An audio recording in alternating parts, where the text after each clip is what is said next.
So just moving on to some of them, which you may see feature-wise, you have, when you're dealing with artery forceps and clamps, you'll open up the device, and some will have a serrated jaw, which on the left, like a traditional sort of serrated jaw, which can be quite coarse, and other devices will have what is known as an atraumatic jaw. So that's essentially the same thing, but with a reduced surface area to reduce the pressure in the area, normally a delicate area that the instrument is clamped on. So it is very important to realize this, because obviously if an instrument is being used in obviously on a very delicate artery, we wouldn't want the wrong clamp being used that is too coarse and could cause damage to that. So not only identifying that, but also checking for damage, because the atraumatic teeth are very fine,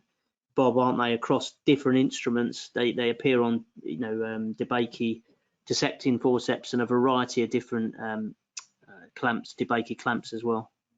Absolutely. And I'll kind of go back to your thought on the inspection of the instruments. It's really, really important that these teeth are looked at very closely, particularly on artery clamps, where maybe through the process, if they've attained a burr or something like that, and we miss it, potentially that's something that could damage an artery, as opposed to being an atraumatic clamp, it becomes a traumatic clamp. So really, that inspection piece is very, very important, in understanding the different teeth and how they should look.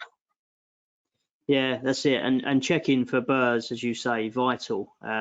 There is tests you can do that other sort of manufacturers may mention, where you get a sort of a polythene bag and put water in it and try and clamp it to test. But yeah, I mean, really, you want to have a look under the microscope and check those teeth and make sure there's no inconsistencies there.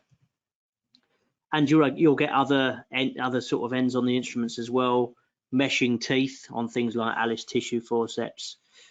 Other styles of serrated jaw, as I'm showing in the DeVal, and as I mentioned on the DeBakey dissecting, the atraumatic, which is a very common instrument that will appear on a lot of trays.